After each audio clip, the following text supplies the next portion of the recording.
What's up, guys? Today's episode is sponsored by LuLaRoe. LuLaRoe is a clothing company that provides comfortable, fashionable, and unique clothing for everyone. The famous soft, buttery leggings are only the beginning.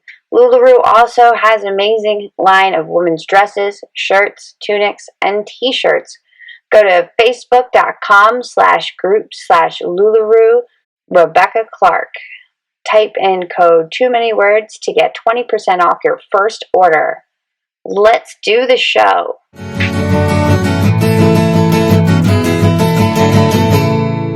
What's up, everybody? I am Jamie Bedingfield. You are listening to my podcast, Too Many Words. You rock for tuning in.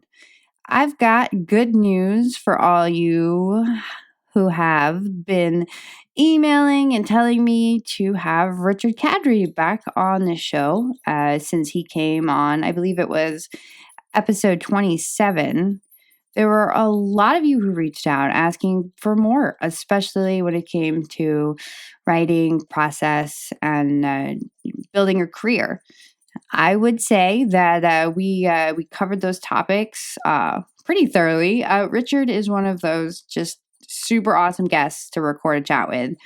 He comes ready and full of interesting things to say. I had a real blast talking with him, and we recorded the chat last week, and it was there's good stuff in there. So tune in for that. I'll have it up in a couple of minutes. You know, last week I was working my way out of my post book funk slowly throughout the week, but this week I am I'm feeling like my old self, guys. It feels good. I partially have the Pixies to thank for that. I was listening to Where Is My Mind a few nights ago, and it unlocked my brain. Pretty cool how that happened. It was just like instant, and I'm clicking. I'm getting the stuff done that I need to do. I have a few more short stories to wrap up before I take my winter break with the kids, and it's coming good. You know, I've got a project that just sprouted out, and it's been in the background for a while, and I wasn't going to even attempt to touch it until January.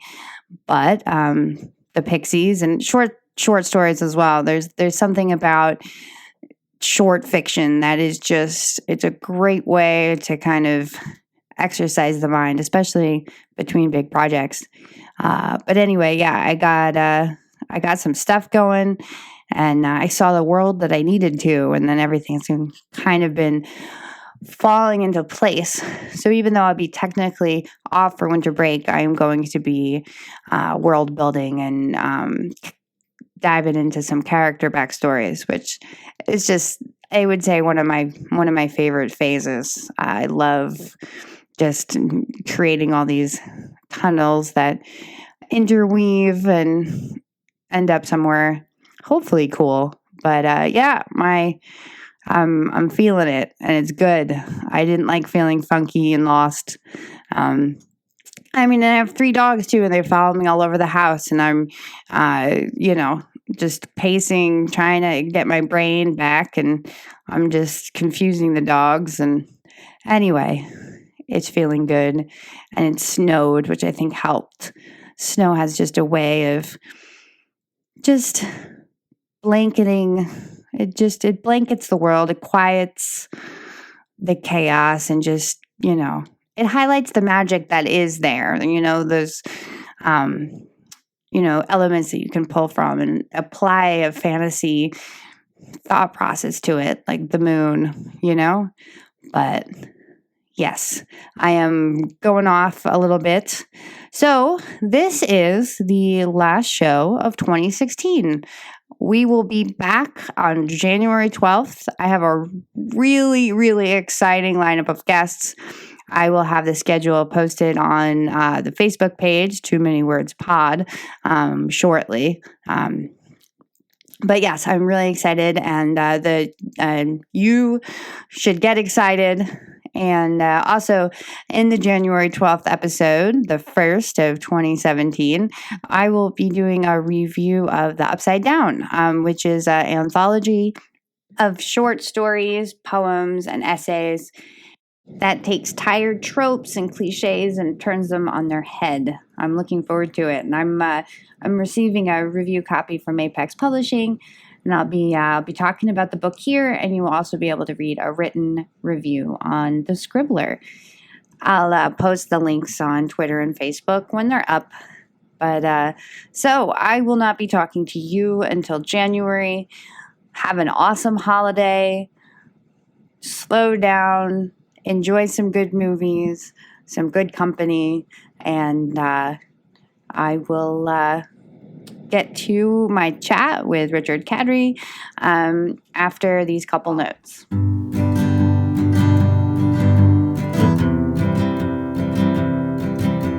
Hey, Richard, welcome back to the show. Thank you. It's great to be here. I've been looking forward to it. You have some serious, exciting stuff in the works. Yeah, I'm working on some fun stuff right now. Definitely. I'm really looking forward to Lucifer. How's that been? That's really been a lot of fun. I took over the Lucifer, the Vertigo comic Lucifer. Nothing to do with the TV show. Well, the TV show is based on it, but the TV show has very little to do with the actual comic. I took it over from Holly Black, and it's been a great experience. I wanted to get back into comics for years. I wrote some about 10 years ago, fell out of doing it, and this is a great way to get back and to have a lot of fun doing it and to learn a lot. That's the other thing that's great about writing sometimes is you get paid to learn things. And I'm getting paid to work with a bunch of really good editors and to be re-educated in how to write comics. It's been really great. That's awesome. That is a really great thing about writing, is that it forces you to learn in ways that I feel like I learn more. Like, I'm much more into research now than, let's say, when I was in school. Research was like torture, but now it's Sure. like some of the best part of it. Yeah, I think for a lot of writers, myself included sometimes, research can turn into a fetish. You can actually get way into too much research. And I do that all the time with my novels, and I end up using 10% maybe of all the research, which isn't a bad thing. I think most writers end up with that percentage because you want to know a lot more than your readers, and you want to have a lot of material to choose from. But you can really, really have to cut yourself off. It can be a real drug doing research. Yes, I found that out recently. I was doing a lot of research on just war throughout history, and I was just like, I spent weeks in a wormhole. It was fun, but also then it was time to get back to it. Yeah, absolutely. If you're interested in that stuff, you should. Do you follow Mike Cole on Twitter or Facebook? No, I don't. He's a really good writer. He does a lot of sort of historical military fantasy, and he actually is one of the few people who really, really, really knows what he's talking about. He's done a ton of research. Oh, wow. Thank you. Yeah, no. His name is Mike, Myke Cole, Cole, and yeah, he's great. Awesome. I'll definitely check him out.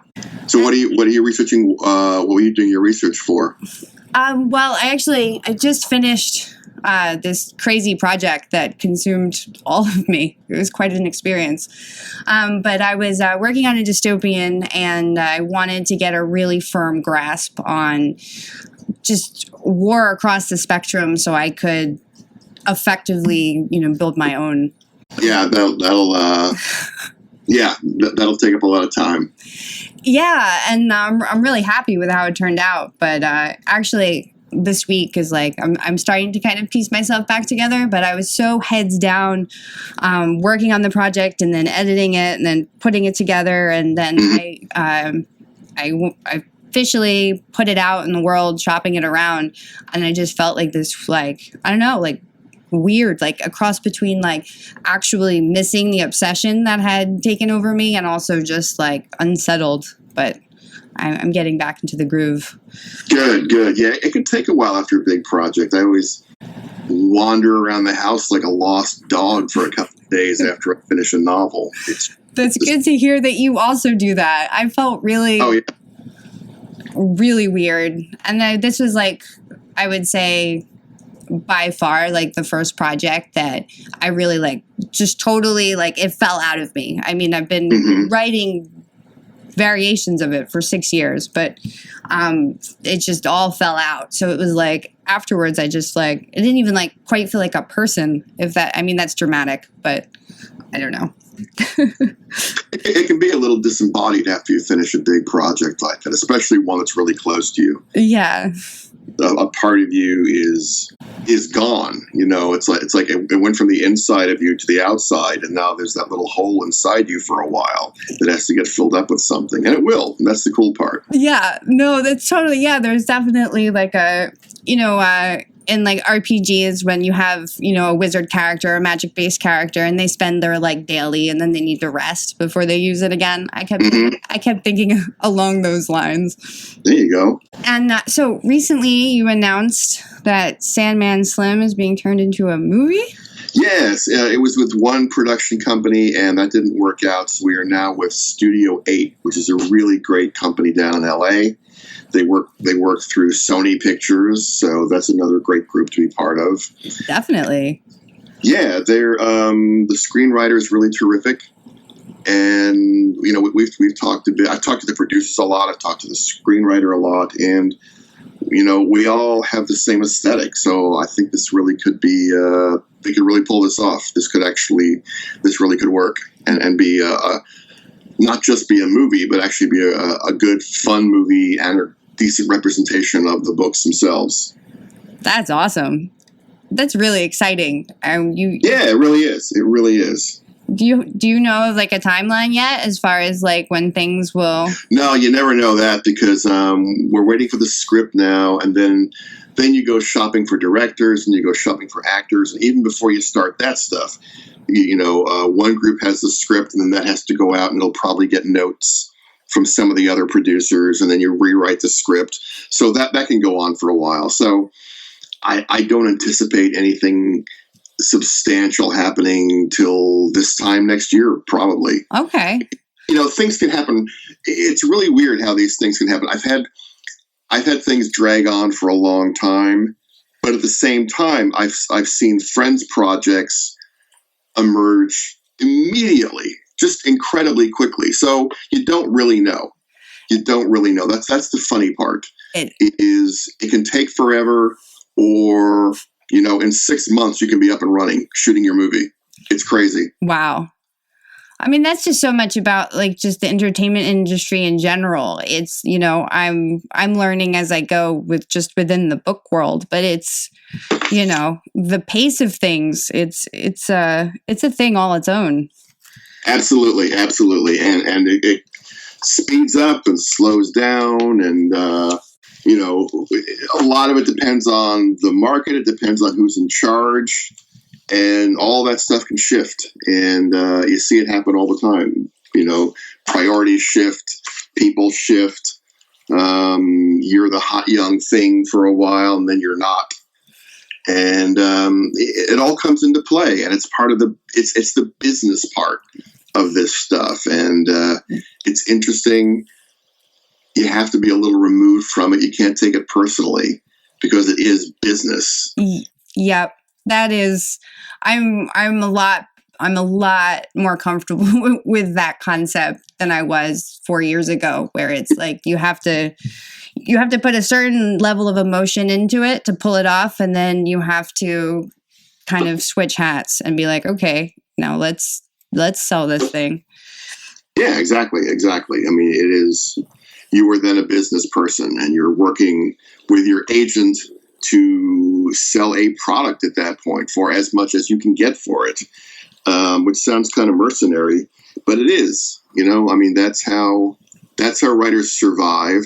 And if you don't look out for yourself, you're not going to get anywhere. And quite frankly, people could take advantage of you. I mean, I'm always telling young writers, one of the things, if you don't have an agent especially, learn to read a contract, because people will grab rights from you, and even small publishers that are paying a penny a word will try and grab foreign rights, film rights, things like that, which seems absurd. So you have to be on the lookout for that stuff. Yeah, that's like contracts is one of the things it is like uncharacteristic for like the rest of my mind. But my dad was an accountant, and as a child, like from like as far back as I can remember, he was like always read the contract. Yep, absolutely. And if you can get an agent, that's even better. And with the agent's help, you can learn to read contracts better. But there are like online resources that'll help explain some contract stuff to you. I'm sure there are some conventions that may have some information on how contracts work. That would be interesting. I don't know, but that would be a really good topic for a convention panel. That would be, but I can't think of one off the top of my head that I've seen. But yeah, just explaining what different rights mean and what you should look out for. That would be interesting. That would be.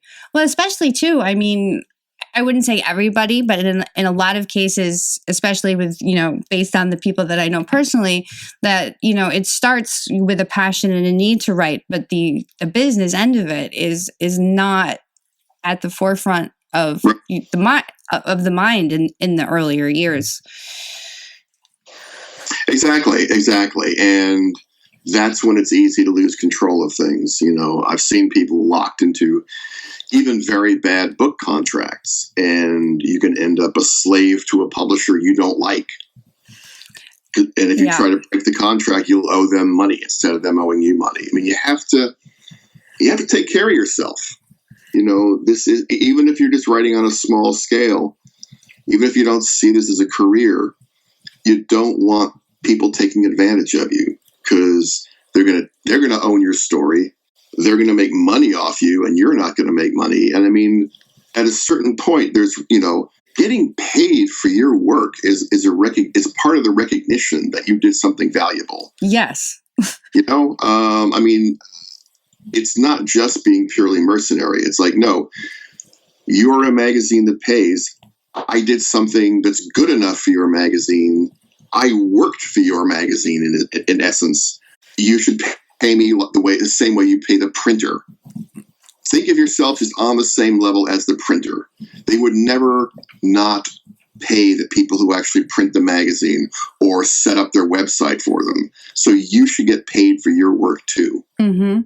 Anyway, that's my hectoring lecture for the day. Well, it's good. It's great. So what do you have in the works right now? Like, are you working on anything? You taking the holidays off?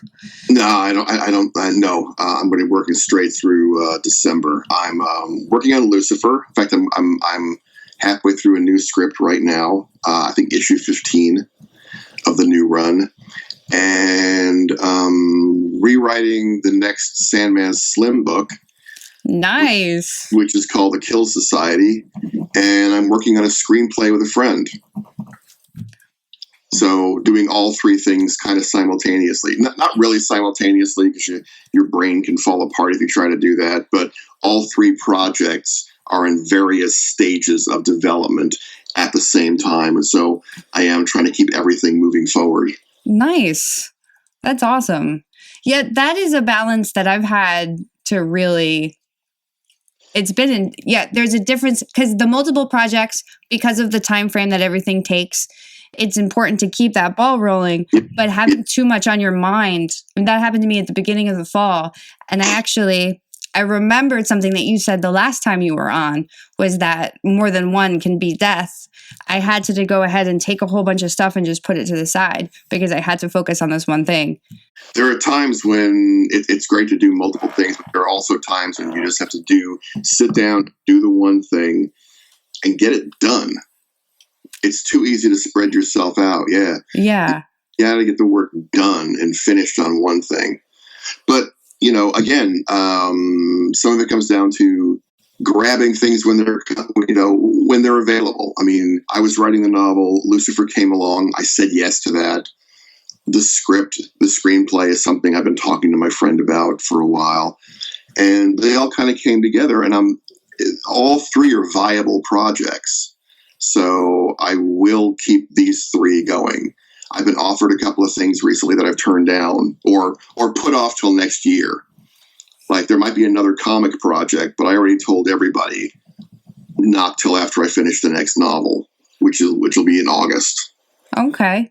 That's the other thing too. You don't have to throw stuff away. I mean, I did turn down one project, but another one, if you can work together, you can balance stuff out by scheduling things. So there's another comic thing that'll probably happen in late summer, early fall, because they're willing to work with me on it. So, if things come along and seem overwhelming, you don't necessarily have to kill them. You can just see if you can work it into a different time frame.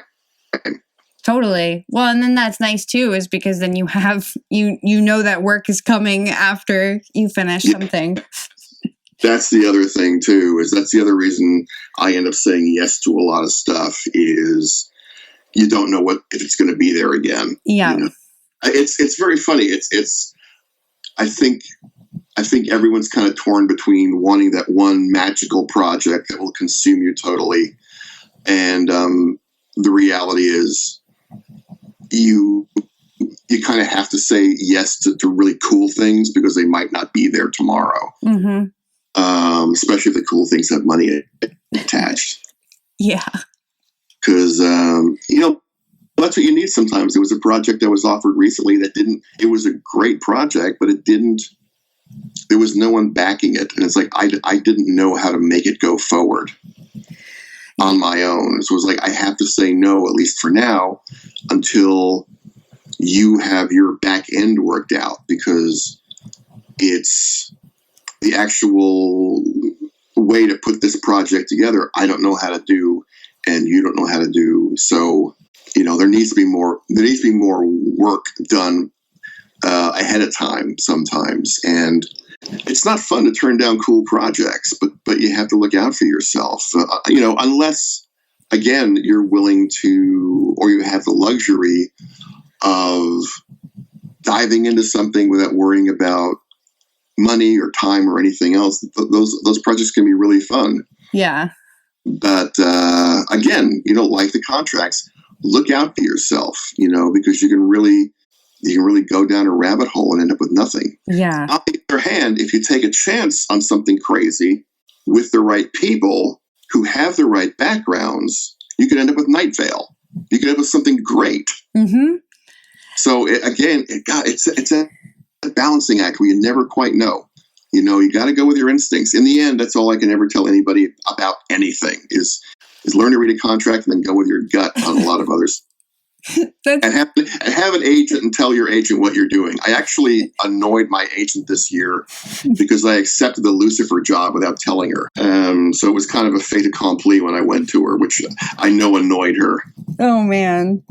Well, to go back to, listening to your instincts, another thing, I mean, I do this and I'm working on it, but it's like actually listening to your instincts and not fighting them. Like sometimes I have trouble knowing, like, let's say, like, do I really feel like this is not a good idea? Or is it just that like inner critic part of me that is like, Yeah.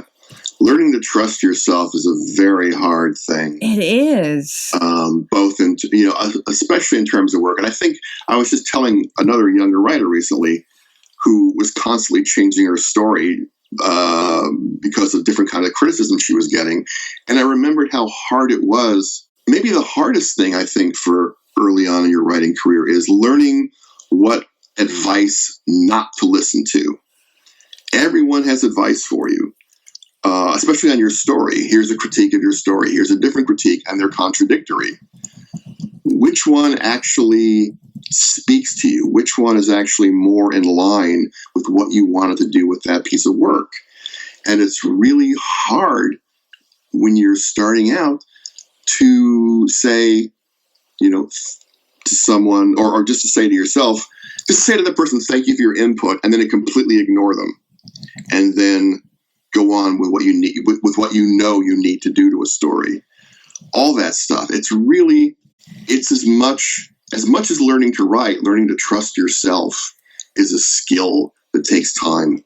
Yeah, it's crazy. I didn't even realize this was something that like I needed to even focus on until I was like, wow, Jamie, have your own back, would you? Yeah, exactly.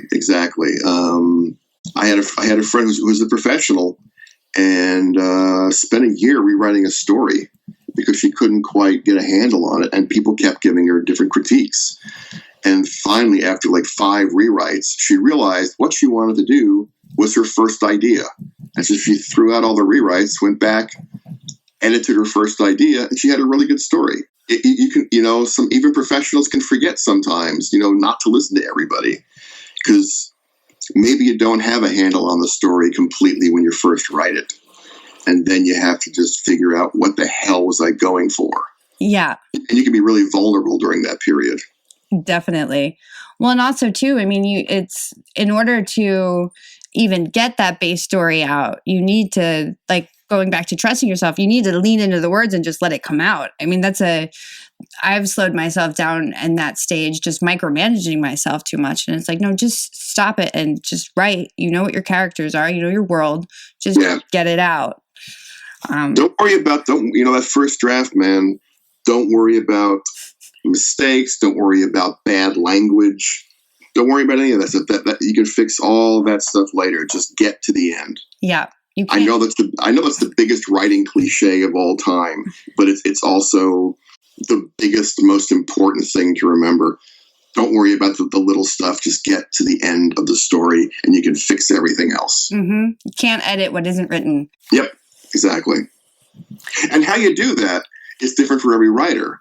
I have friends who will begin at the beginning of a story, go through to the end, the beginning of a story or a book, and will go to the end without touching it. I don't do it that way. If I'm working on a story and it takes more than one day, I'll go back and look at the previous day's stuff and modify it a little bit before moving on. So I do edit myself along the way, and that helps me get my brain back into the story or the book. Yeah, totally. But you don't have to do that. You can just start at the beginning, go all the way through to the end, and not worry, not look at anything else you've written. Yeah. All these methods are completely valid. Whatever. That's the other thing. Figuring out what works for you. Do you want to go straight through? Do you want to edit yourself along the way? Don't kill your momentum. That's the biggest thing. Figure out what works for you. Yeah. What's going to get you through the work. Well, and that's what I kept getting, like, I was just like going so slow that it was making me crazy. Yeah. And what I did is, and now it's what I do, is my first draft is always on paper. I can't be anywhere near a computer. Uh-huh. I have to be in the paper. Yeah, I do that sometimes too. If I'm having any trouble with the book, I'll switch to I'll handwrite it on the paper. And even the script sometimes. I'll even sketch out scenes for Lucifer or for the screenplay by hand. I mean, I'll just write in script format on a yellow legal pad. The act of writing by hand is really, I think it's really a good thing to do. I think it, makes your brain work in a different way from typing. It does. There's a different, and I don't need it through the whole process, but especially when I'm still trying to figure out like what's going on and what I'm doing, it's more personal. I'm able to like connect with my thoughts in a different way. I think so. I think it definitely triggers different pathways in your brain. I think that physicality of writing by hand triggers something that's much simpler, part of your brain than trying to type something out. I think that's what makes it easier. It's an older part of your brain. We've been doing this for a long time. It's we have the oral thing, then we have handwriting, and then we have computers and typing. I think handwriting is that thing in between just oral storytelling, and I think our brain really likes it. Yes, totally. Well, and it's just in general, it's crazy. It's intense when you put words on the paper. Like I'll not know where I'm going, and then like I'll ask myself, like I'll write out a question, like what is his motive, and then I have it. Yeah, I think also handwriting lends itself to working with your unconscious. Your unconscious does a lot of work for you. I mean, you have to plan stuff out and think of things consciously, but also asking those kind of questions and doing it by hand. I think that part of your brain that's working behind the scenes knows a lot more than your conscious brain does. And playing with different writing methods can help bring that stuff out. Definitely. And again, it comes down to trusting yourself. You ask that question and you give yourself an answer. Is that the right answer? Go with it, Ben. You can always change it later, man. Definitely. Well, so, is that something that you deal with as far as like, inner doubt with your work? Or is that something that you're like the inner critic and the rolling? Okay. I think everybody fights that forever. I think every writer I know at some point hates their book. When you're halfway through a novel or 2/3 of the way through your novel, most writers I know want to throw it against the wall. And thinking it's the worst book ever written. It's the book that's going to end your career. All that stuff. I've talked to, again, I hate naming names because I don't know if people want me to talking about them, but a couple of really famous writers whose names you would know right off the top of your head. I was talking to you about one of their books and I said, I really liked the last one. You did. And they were so relieved to hear it because they didn't know. Wow. Everybody has that, man. Everybody has that. That moment when they're working, no matter when you're starting out or however long you've been doing this stuff, everybody has that moment of going, what the hell is this thing? I've been starting to get the feeling that this wasn't something that was going to go away. It doesn't go away, but it doesn't. The difference is with time, it doesn't plague you. When I started out, it was every day, every single word I put down, I would second guess. Now it's just sort of, an overall general feeling of like, I don't know if this is working. It's really tamped down because you just learn to trust yourself over time. It's like, I got through those other books. I got through those other stories. I'll get through this one and then I can fix it. I even leave I outline a lot of my work, not stories, but books. And I'll leave little holes for myself in the novel. It's like, I don't know what happens here, but I trust myself that when I get there, I will know. And that's like it's a little game. It's a little fun thing I do with myself to just throw a little curve to myself that keeps my brain going, that keeps me interested. And I think if I can surprise myself, I can surprise readers. And that comes with just writing a lot. So even if you have those doubts, you don't have to overcome them. You just have to learn to live with them and tell them to shut the hell up. And they just won't bother you as much anymore. But that takes time. Don't beat yourself up if you're feeling that all the time. That just takes it can take years to get beyond worrying about every single word you're putting on the page. I can see the development in that. I mean, I wouldn't say that I just got off a stretch feeling really good about what I sent out. And then, of course, once it was sent out, I was just like, oh. Oh, yeah. I just had that with a story a couple of weeks ago. I was asked to be in an anthology. And then I sent the story, and I really liked it, and they liked the idea, and I liked the story, and I sent it out, and just went, oh fuck, that wasn't what they wanted. That's not what I wanted to write. It comes back and bites you. All you can do is just send the work out and wait to hear back. Yeah, keep chugging. Also, when you finish something, you're probably the worst judge of it. I'm finding that out. I handed something to my editor, and I was like, okay, you wanted it today. I've been, doing this and this. I'm sorry. And she wrote back. She's like, this is awesome. Why are you apologizing? I'm like, I don't know. I have no sense. No, it's if you have the time to do it, it's really great. If you're not sure about a story and you don't owe it to anybody, you don't have to get it out the door right away. If you can take that story and put it in a drawer for a month even 2 weeks, and not look at it for that whole time, and then look at it, you're going to have a much better sense of what that story is, where it needs work, where it really works well. That's the other thing too, is like looking at your work. It's okay to look at your work and be happy with it. But yeah, I mean, that's a really good trick. If you have the luxury of time, just don't look at it for a couple of weeks. Ideas are funny that way too. I mean, I've had just ideas that, were passing that I tried to work on that didn't work, over 6 years ago. And then they come back in full swing. And it's like, all I was doing was vacuuming. And I'm like, whoa, this is awesome. And that's why if you're a writer, you never throw anything away, because you never know if 6 years later, that idea you thought sucked is suddenly going to be the perfect thing. You're suddenly going to figure out how to make it not suck, or it's going to be the perfect add-on to another project. Like, oh, that character, I couldn't figure out what the hell to do with them. They belong in this story. Yes. All the time. That happens all the time. Sandman Slim came out of just, a couple of lines in 2 different notebooks. And I didn't know what the hell they were. And then one day I did.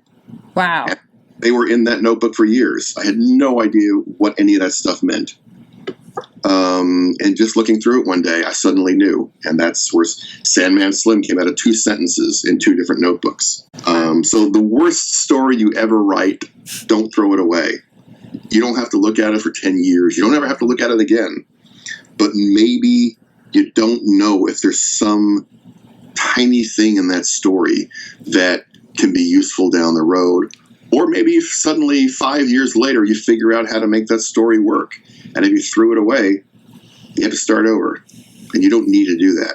It's certainly a balancing act, that's for sure. Yes. Yeah. That's the real tricky part too, is that comes back to trusting yourself, that balancing act between being critical of your work and not beating yourself up and not destroying your work, and giving yourself time. Let the work be what it is, and let yourself develop confidence and skills over time. Everybody, you want it so fast. You read a book that you really like and you want to be able to do that. And every writer's like that. And very few can get there quickly. And you have to just sort of slog through those first few tries and not beat yourself up so much that you don't want to go on. That's that's the big one. Yeah. You're going to beat yourself up, but don't. I guess the difference between beating yourself up because you can't make it work and then going on versus torturing yourself. Don't torture yourself over every word. When I remember spending a day trying to figure out if I should write the or that. And that's when I realized, wow, I've really taken this too far. Yes. This is agonizing. It's really time to back the hell off. I'll tell you a writer that I find fascinating for that is J.K. Rowling. Yeah.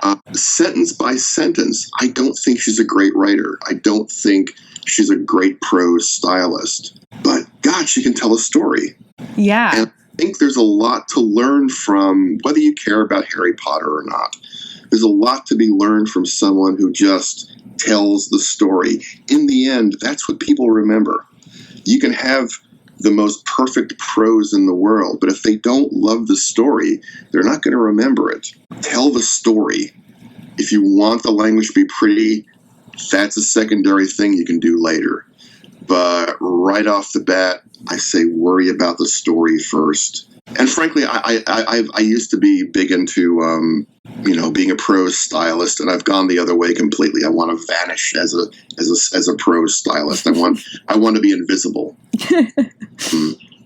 So you can go either way. I don't want my prose to be memorable. I want my prose to disappear. I just want the story there. But there are some writers I know. Neil Gaiman's a really good one, where he can write beautiful sentences. Oh, yes. And they don't get in the way of the story. That's the trick. It's easy to write a pretty sentence, but is it a pretty sentence that's going to lead you to the next thing? Or is it a pretty sentence that's going to stop you cold to look at the pretty sentence? That's a really good, I like that. So more stuff to think about, and more stuff to torture yourself over. Good things to think about when I can't sleep at 2:30 in the morning. Oh yeah, we all have that, man. We all have that. I'm finding that, yes. It's hard to shut the mind off. Yeah, I think anyone who's involved in any kind of arts has those nights where they can be good, where you get like, oh, I have 50 new ideas, I have to write them all down. Or they can just be you torturing yourself over that one idea, that one sentence, that one character. And I don't know what to do about that. I think that's just part of the game is you have those nights. Well, yeah, sometimes it does. I mean, this is going to probably come out fairly overdramatic, but, you know, there's that point where there's a certain amount of pain that translates into something that works, if that makes any sense. Yeah, sure. I mean, writing hurts at first. Writing hurts all the time, but it really hurts at first. It really, really is very hard. You have to drag every word out, and you're gonna, if you do it enough, you're gonna get past that. I mean, that's the good news I can give you. If you just keep doing it over and over again, it's exercise. You know, it's like lifting weights. It's like the first couple times you lift weights, it's horrible and you hurt. And even after you stop lifting the weights, you still are in pain. Yes. But if you keep lifting the weights, it gets easier. And it's the same thing with writing. You torture yourself at first, and then, you know, you do it enough, and it's like, well, it's a little less torturous. Mm-hmm. You know, I don't have to sit here thinking about thee and that all day. I can just write the damn word down and come back to it later. The other side of that too, I'm finding, is like when it's addictive to just manipulate and get lost in the world when it's flowing and falling out of you. It's like my fall.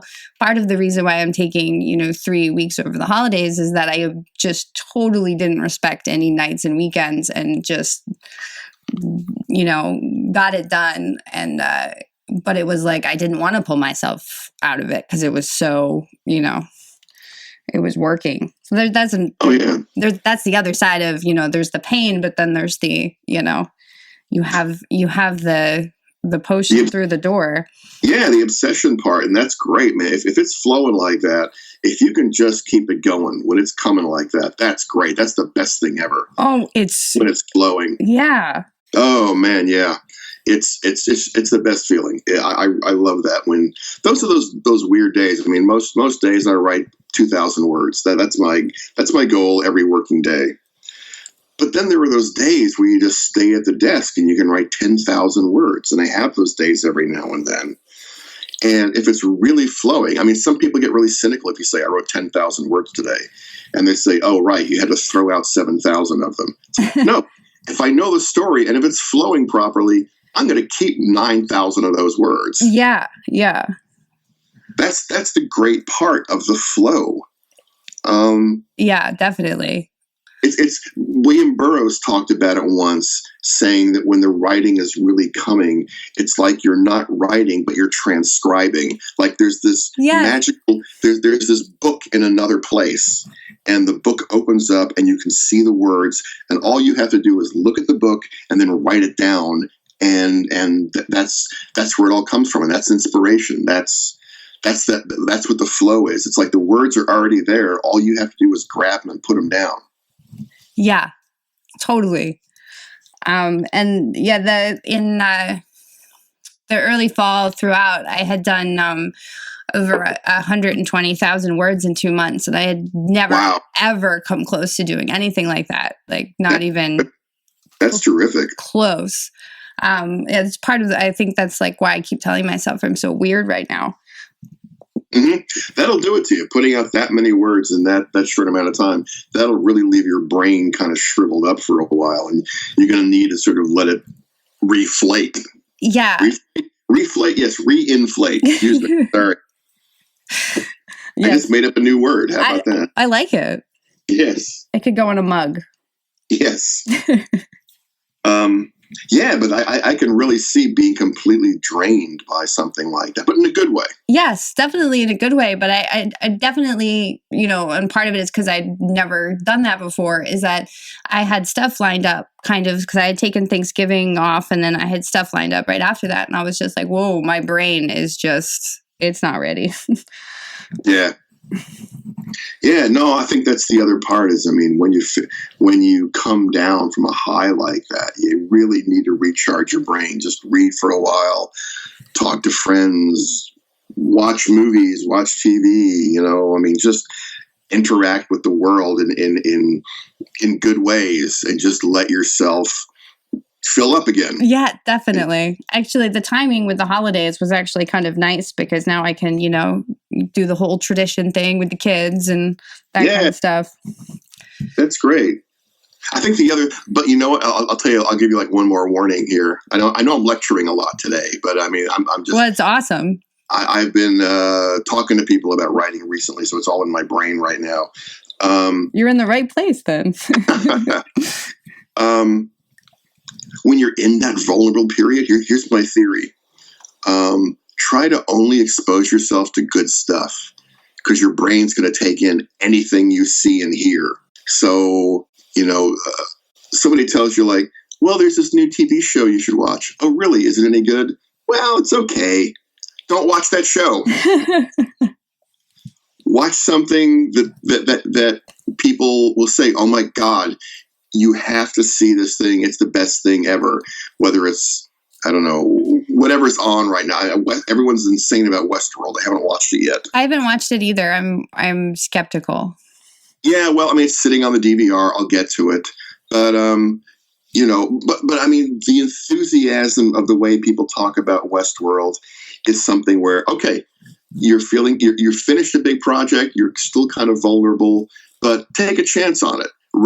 Much more so than some show that somebody says, well, it's okay, or some movie like that. Yeah. There's crap out there. And I think that crap can infect your brain when you're at a vulnerable moment. I'll tell you if you like dark, scary stuff. I love dark, scary stuff. I'll tell you a show to look for. It's Channel Zero on the Sci-Fi Network. Okay. Channel Zero?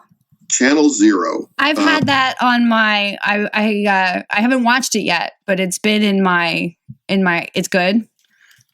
I'm really enjoying the hell out of it, and it's smart and it's really creepy in the best way creepy television can be creepy. Harley Payton is one of the writers on the show, and he's a terrific writer. So I think part of it is due to Harley's presence. There's a lot of good people, okay. But I think when you're trying to absorb new stuff, I think that's a really nice. That's one I can recommend as take a chance on it. Awesome, thank you. I appreciate that. If you don't like the first episode, get away because it establishes the tone and the actors right away. And if they don't work for you, jump out. Okay. That's always good to know because, somebody had told me give Dirk Gently a try, but give it to the third episode. Yeah, I have a real hard time with somebody telling me, "Oh, I have to watch 3 hours until it gets good." I don't know. What was it? Agents of S.H.I.E.L.D. People kept telling me Agents of S.H.I.E.L.D. Well, you have to get through the first 6 episodes, and then it gets really good.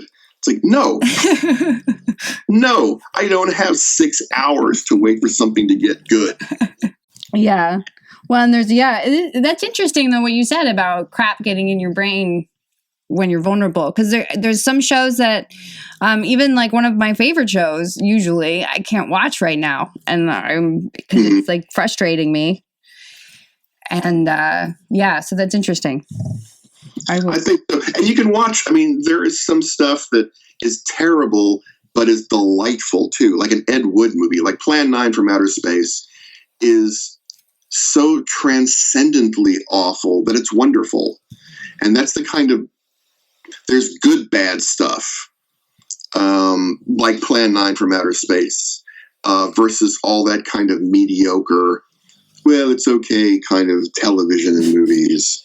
There's so much of that stuff out there, and you don't want mediocrity in your brain. Yes. No, I don't. Yes. Because it's good. It's so great when you're excited. It's like you find a new musician, you find a new show or a new movie to obsess over. It's a wonderful feeling, but it's so hard to do. It is.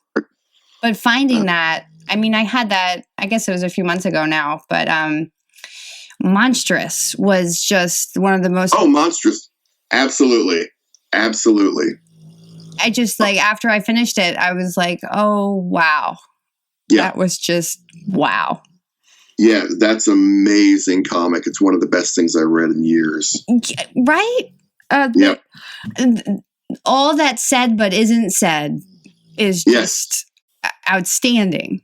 And that's the kind of stuff I'm trying to learn from. I mean, when it comes to comics, I'm a real beginner, and if I wasn't for my really great editors, I wouldn't get through it. So I have some skills that I got the first time I read comics, but then I see my own work now. It's like, okay, I'm coming along, but then you see Monstrous and you realize, wow, there's somebody operating on such a different level than what I'm doing right now.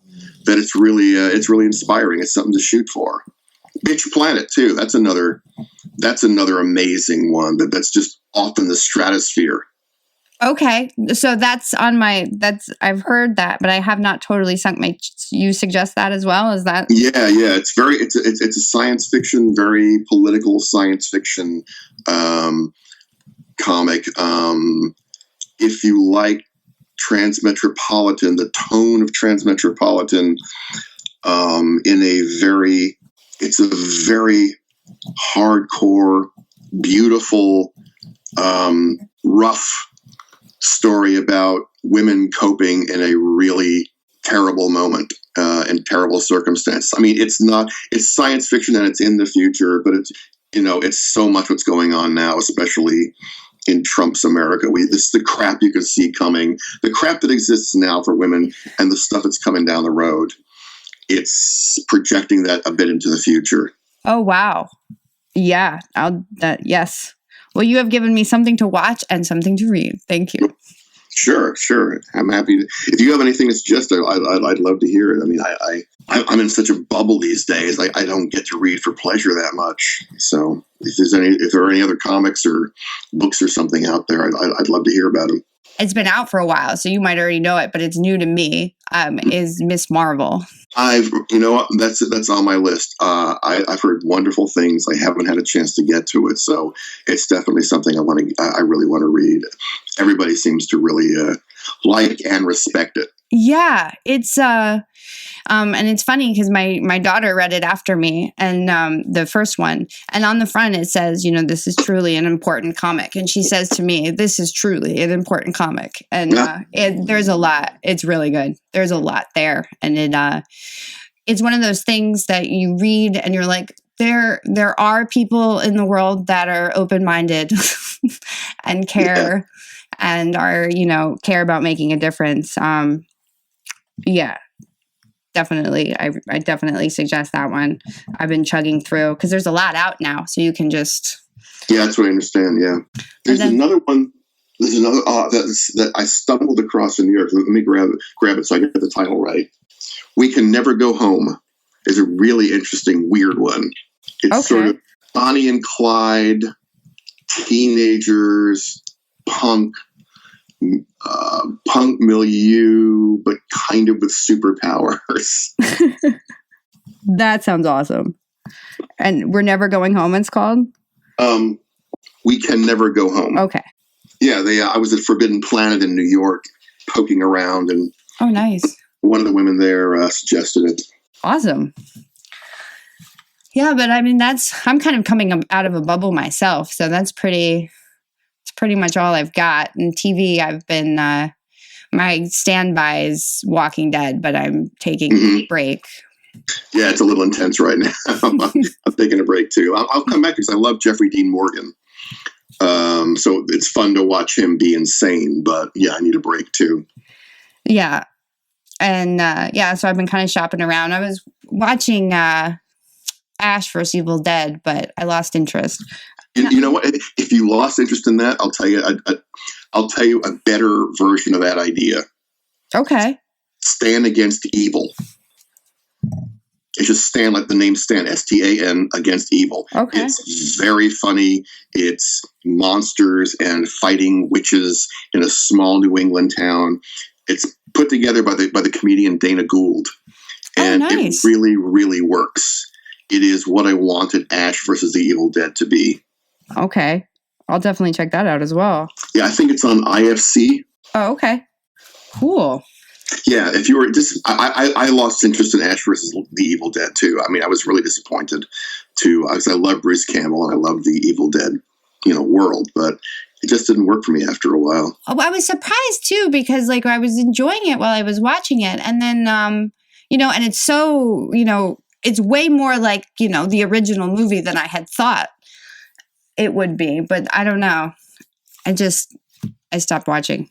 Yeah, it was one of those shows for me. That's another test of a show of when I watch an episode and then I have the next one on my DVR and I just kind of go, I don't really want to watch that tonight. If I do that a couple of times, it means the show's not for me anymore. Mm-hmm. How about Vikings? Do you watch that at all? I don't. I've heard good stuff about that too. Okay, well then that I will put that on my list of recommendations. It's it's not like fantasy in the sense of Game of Thrones, but because it based off of history. Yeah. But it has a magical feel to it without it being totally present. That is pretty cool. There's this eerie aftertaste that I enjoy about the show. Interesting. Okay. I will give it a try when I get a chance.